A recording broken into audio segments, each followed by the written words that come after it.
The Summer Olympics, the world's most anticipated international sporting event, is not merely a stage for athletic competition, but a profound symbol of peace and unity among nations. In 1988, Seoul, South Korea, was entrusted with the honor of hosting this global spectacle. For South Korea, it was a pivotal moment, a declaration of its emergence as a formidable force on the international stage. Yet just months before the grand opening, an unspeakable tragedy unfolded, casting a grim shadow over the nation's pride and anticipation. This tragedy did not strike on the fields of competition, but in the skies, where an unspeakable act of terror claimed hundreds of innocent lives and sent shockwaves across the globe. What could turn an event dedicated to harmony and peace into the target of such ruthless violence? What could transform innocent lives into pawns in a sinister plot?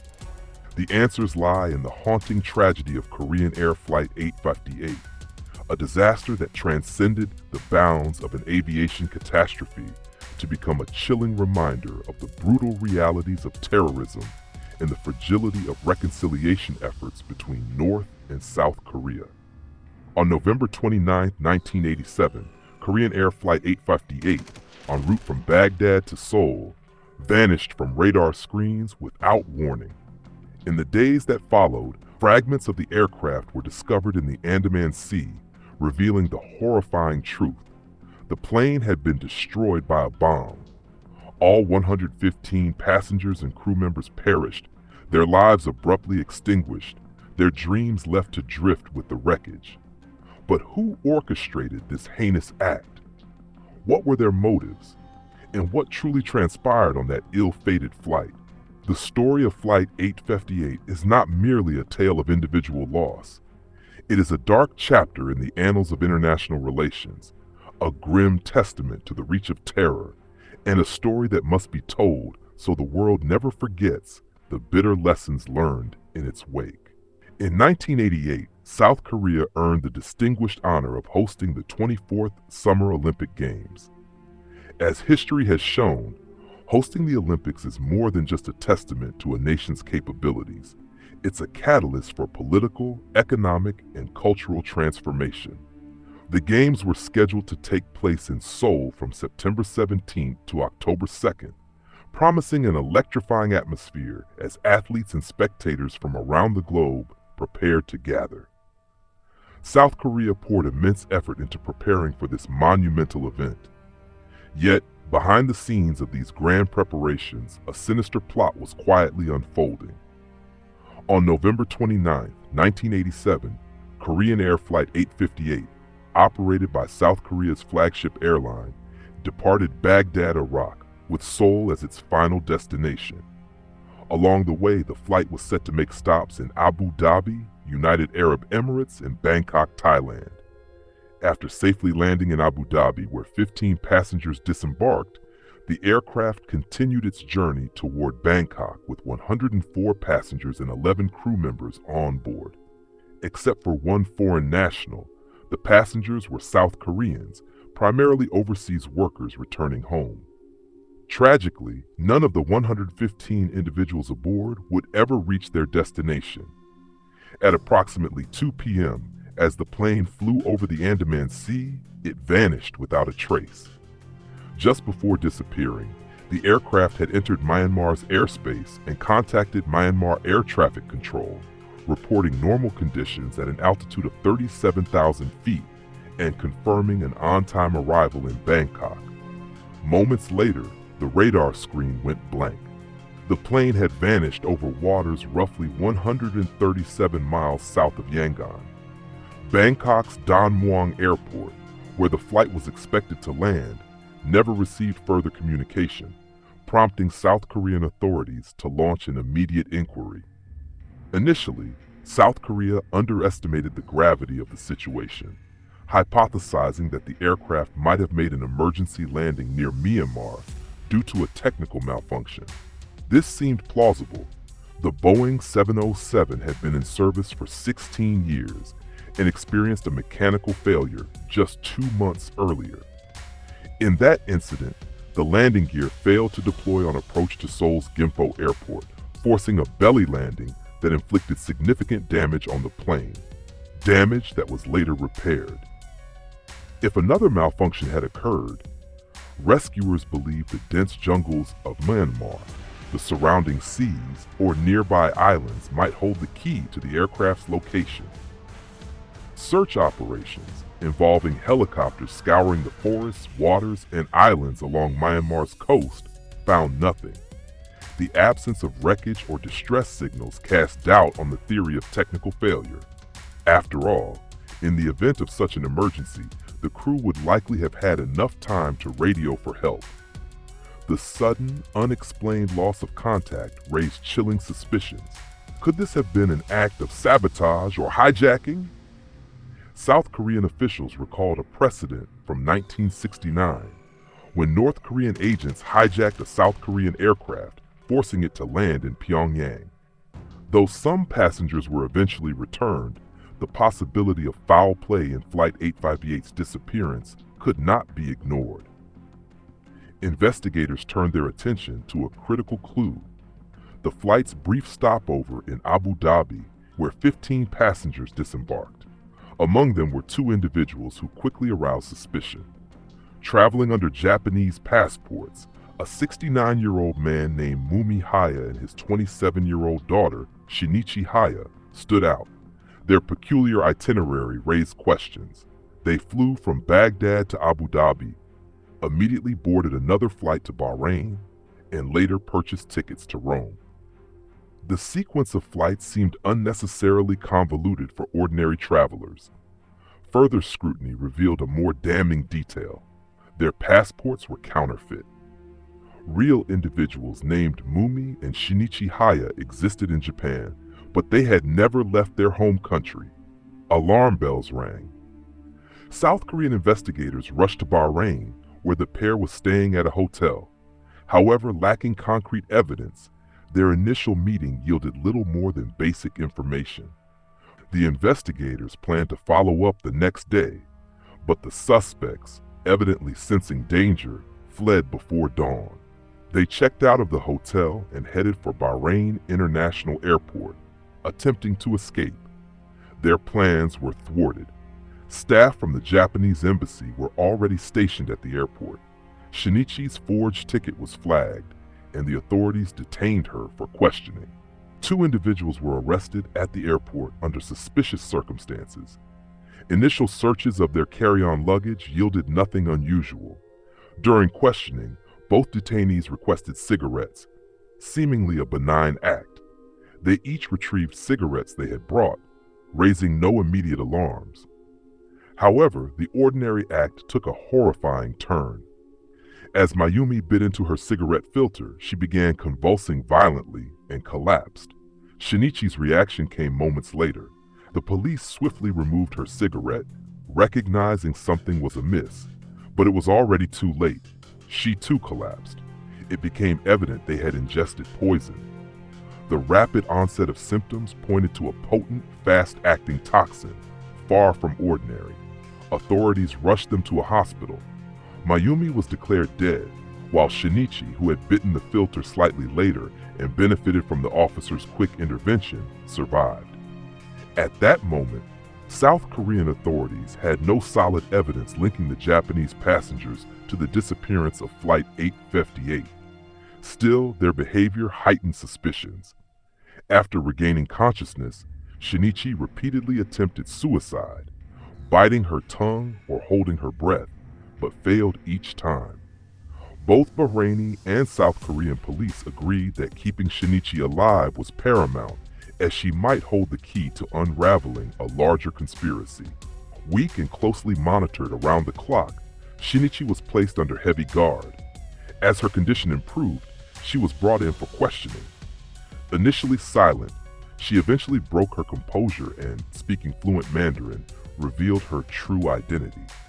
She claimed, "I am Chinese. My name is Kim Hun Hui, born on January 27, 1964, in Wang City, Hongjiang Province, China. I'm an orphan with no siblings. My parents died when I was young, and my grandmother raised me. Later, I wandered to Macau, where I met an elderly Japanese man named Mayumi, who adopted me. Eventually, I moved to Japan with him and changed my name to Shinichi. Without residency papers, I was too afraid to venture anywhere. I traveled yearly with my adoptive father, and this time was no exception. The disappearance of Flight 858 has nothing to do with us.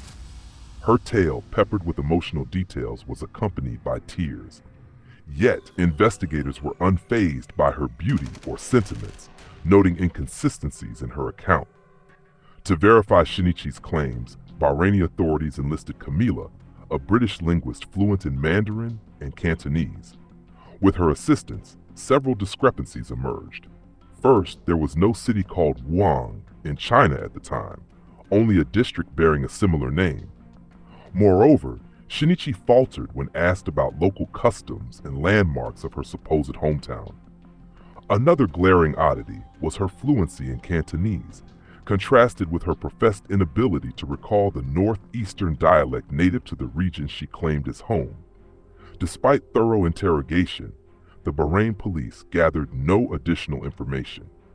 Consequently, they decided to transfer Shinichi to South Korea on December 15, 1987.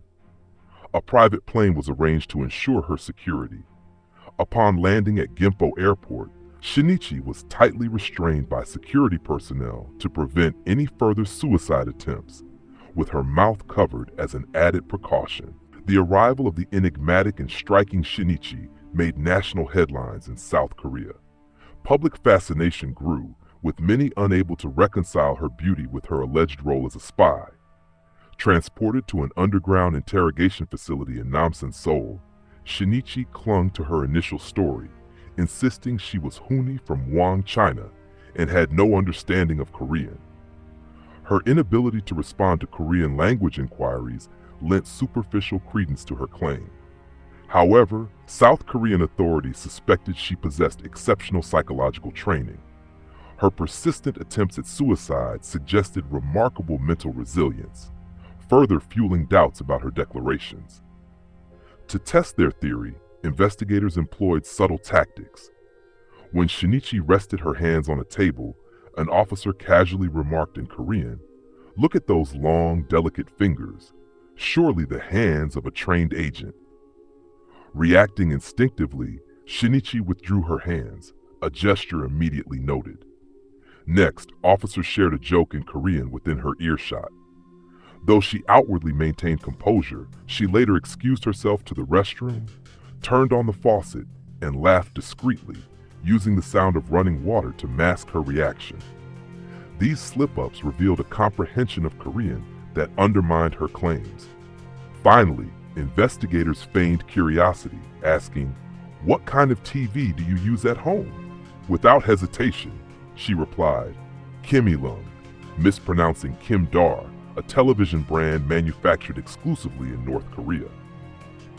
While South Korea systematically dismantled Shinichi's narrative, she stubbornly refused to admit the truth.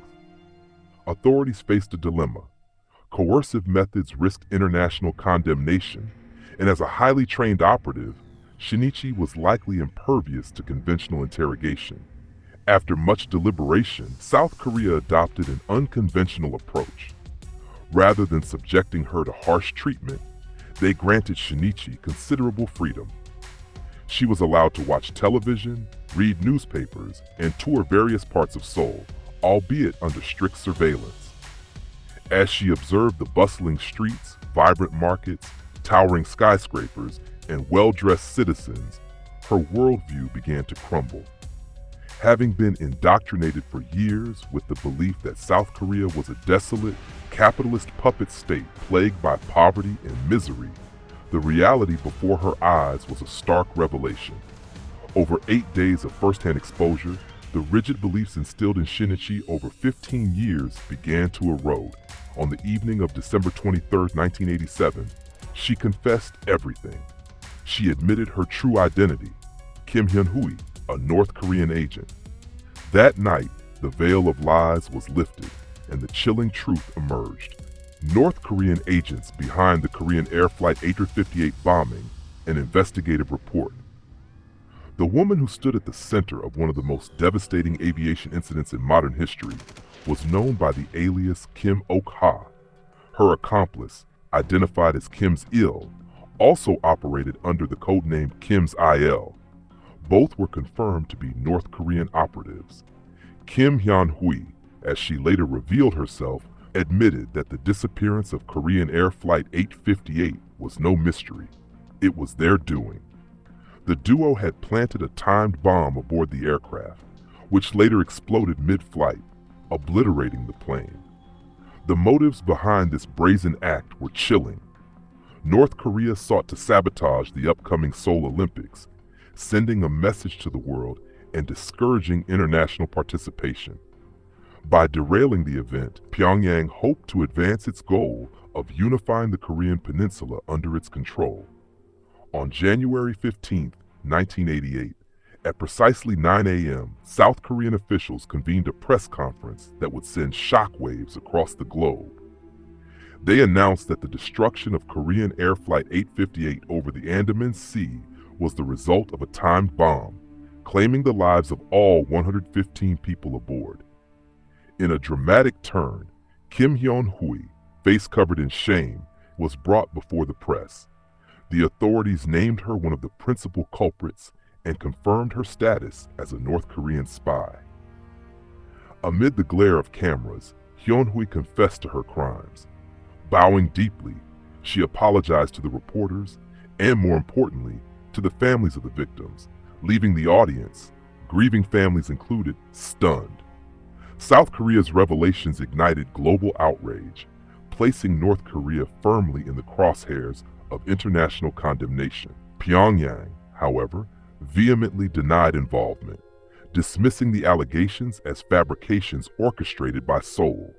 North Korea even accused South Korea of exploiting the incident for ulterior motives. While these claims were widely dismissed, certain inconsistencies in South Korea's actions raised eyebrows. For instance, the handling of the search and recovery efforts for Flight 858 left many unanswered questions. Despite the known capabilities of aircraft black boxes to emit tracking signals for up to 30 days, South Korea abruptly halted its search efforts after just over 2 weeks, citing the complexity of retrieving debris scattered across a vast area and depths allegedly reaching 9,800 feet. However, subsequent findings revealed that much of the wreckage was located at a depth of merely 165 feet. Moreover, South Korea reportedly had access to specialized black box detection equipment, but chose not to deploy it. This lack of urgency extended to their disinterest in examining debris recovered by other nations, casting doubts on their commitment to uncovering the truth. Adding to the intrigue was the timing of the incident's fallout. Just a day after Hyun-hui was extradited to South Korea, the nation held its 13th presidential election on December 16, 1987. The proximity of these events led some to question whether the aviation tragedy was politicized to influence voter sentiment. If North Korea were indeed responsible, it would inevitably stoke anti-North sentiment among South Koreans, galvanizing support for a strong militaristic candidate like Roh Tae-woo, a representative of the ruling military regime. Predictably, Roh Tae-woo won the presidency, a development many viewed as fortuitous for the administration amid heightened security concerns. While most South Koreans accepted the narrative of North Korean culpability and Hyun-hui's role as a spy, a small faction harbored doubts. Could North Korea have been falsely implicated in a conspiracy to bolster the regime's grip on power? Despite these lingering suspicions, the majority remained convinced that the bombing of Flight 858 was indeed a calculated act by North Korea, a harrowing chapter in the annals of international terrorism. The trial of Kim Hyun-hui, accused orchestrator of the Korean Air Flight 858 bombing, faced an unexpected delay as South Korea turned its focus toward the 1988 Summer Olympics in Seoul. Despite boycotts and mounting challenges, the Games concluded successfully, showcasing South Korea's resilience. On March 27, 1989, Kim Hyun-hui finally faced the court. Found guilty of masterminding the bombing that claimed 115 lives, she was convicted under South Korea's National Security Act, aviation laws, and civil safety regulations. Her sentence, death. Yet her execution was not immediately scheduled. Then, on April 12, 1990, in a surprising move, President Roh Tae-woo pardoned her. The official justification: Kim was merely a pawn, manipulated by North Korea, not the true mastermind behind the atrocity. But the underlying motives hinted at pragmatism. Kim was the sole witness capable of refuting claims that the bombing was staged, and keeping her alive served South Korea's geopolitical interests while simultaneously irking Pyongyang. Despite the pardon, Kim Hyun-hui's future was uncertain. With no hope of refuge in North Korea, which would undoubtedly disown her, she had little choice but to remain in South Korea under heavy protection.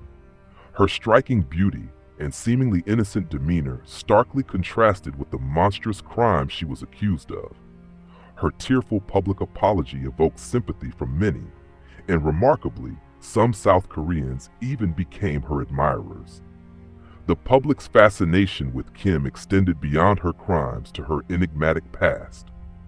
Born on January 27, 1962, in Pyongyang, Kim grew up in a privileged household. Her father was a diplomat, and her mother a teacher. Her early years were spent in Cuba, where her father was stationed, before the family returned to Pyongyang. A child star in her youth, Kim caught the eye of a filmmaker and appeared in 2 movies before serving as a ceremonial flower girl for a South Korean delegation. After high school, Kim enrolled in the biology program at Kim Il-sung University, one of North Korea's most prestigious institutions. But dissatisfaction led her to transfer to Pyongyang University of Foreign Studies, where her life took a dramatic turn. At just 18, she was recruited as a spy, given the alias Kim Ok-hwa, and subjected to rigorous training in a secluded facility on Pyongyang's outskirts. Her movements were tightly controlled, and her identity shrouded in secrecy. She mastered multiple languages, including Japanese, Korean, English, and Cantonese, alongside military skills like martial arts, firearms, and explosives. Among her language instructors was Lee Eun-hae, a Tokyo native. Tragically, Lee Eun-hae was, in fact, Yaeko Taguchi, a Japanese woman abducted by North Korean agents. Taguchi's own story was harrowing. A young mother of 2 snatched from her idyllic life on a beach in Japan to serve as a language teacher for North Korean spies. After 4 grueling years of training, Kim became a top-tier operative, praised for her skills and commitment. Her first missions, starting in 1984, involved intelligence gathering across Europe and Asia. Disguised as a Japanese father-daughter duo, Kim and her seasoned partner, Kim Sung-il, successfully infiltrated various countries using forged Japanese passports. By 1987, Kim was entrusted with her most high-stakes operation, the bombing of Korean Air Flight 858. The mission, intended to destabilize South Korea, marked both the peak and the downfall of her career. Following her release, Kim Hyun-hui struggled to adapt to life in South Korea. She faced public scorn, labeled by some as a murderer. Others cursed her in the streets, though no one attempted physical harm. Stoically enduring this hostility, Kim lived a reclusive life, eventually channeling her experiences into memoirs, including The Complete Confessions of Kim Hyun-hui. Her story, a blend of tragedy, manipulation, and resilience, remains a potent reminder of the human cost of espionage and the complex geopolitics of the Korean Peninsula. I wanted to become a woman, yet my soul wept in silence. These haunting words encapsulate the life of Kim Hyun-hui, a former North Korean operative turned best-selling author, whose tumultuous journey from shadowy missions to quiet domesticity continues to captivate and confound. Her memoirs, chronicling her harrowing path to the infamous bombing of Korean Air Flight 858, resonated deeply with readers, becoming literary sensations in Japan and South Korea. The public's fascination grew further when her story inspired the gripping film Crisis of the Hunhee Spy, which garnered widespread attention. In December 1997, Kim's life took a dramatic turn. She quietly married one of the South Korean security officers assigned to protect her. Together, they built a family, raising 2 children. The once notorious spy embraced an unassuming existence as a homemaker, seemingly leaving behind her perilous past. For over a decade, she shunned the public eye until 2009, when she emerged once more, drawn back into the spotlight by a plea for answers.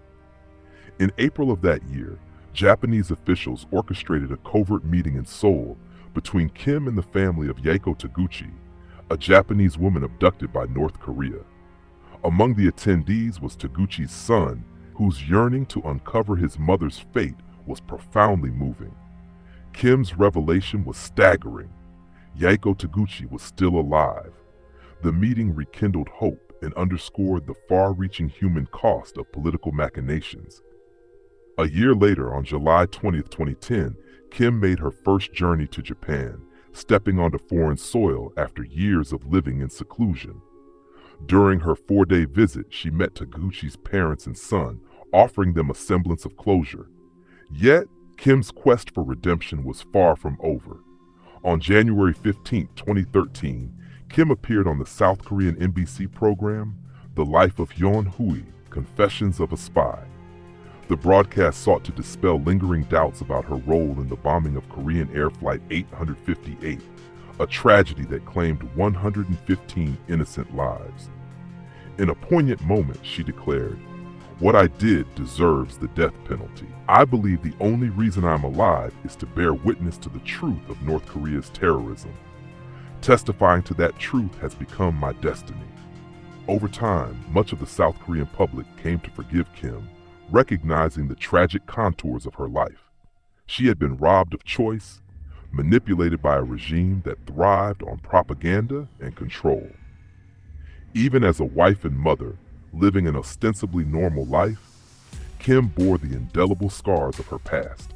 Under constant government protection, she endured society's judgment and wrestled with the trauma of her actions. Kim Hyun-hui's story defies simple categorization as right or wrong. She is both victim and perpetrator, a young woman stripped of her agency, transformed into a tool of political warfare.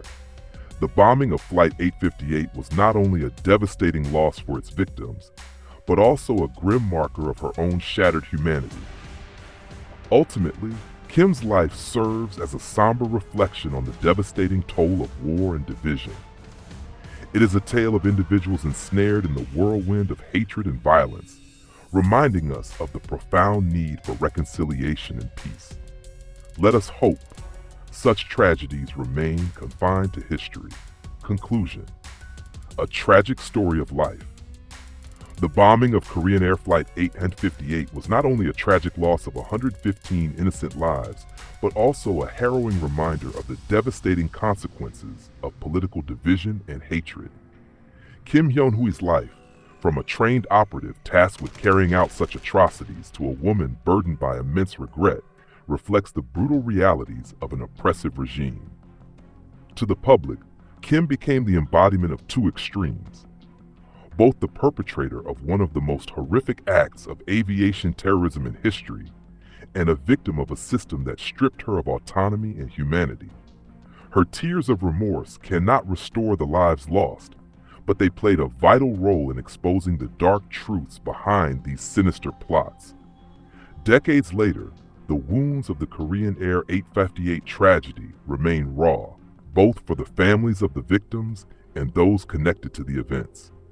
For Kim Hyun-hui, life after public justice has not brought freedom, but rather a continual confrontation with the ghosts of her past.